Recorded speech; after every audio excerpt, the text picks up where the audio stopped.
BA join பண்ணப்போ college போயிட்டு வரும்போது பஸ்ஸில் தான் போனோம். ஒரு டிக்கெட் கொடுங்க அப்படின்னு சொன்னாவே எல்லாரும் அங்கே இருக்கிறவங்கலாம் திரும்பி பார்ப்பாங்க.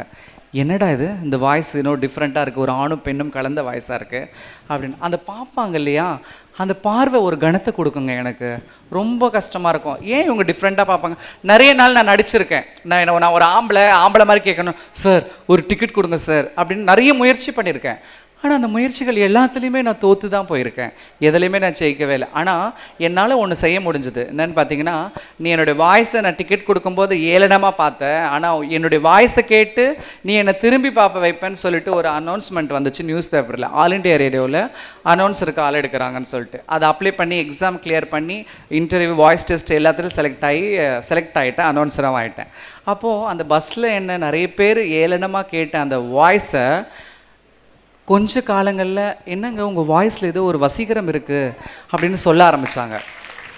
இன்னும் இந்த வாய்ஸ் டிஃப்ரெண்ட்டாக இருக்குதுன்னு ஒரு மக்கள், உங்கள் வாய்ஸில் ஏதோ ஒரு வசீகரம் இருக்குது, எங்களை அறியாமே அதை கேட்க வைக்குதுன்னு சொன்னாங்க.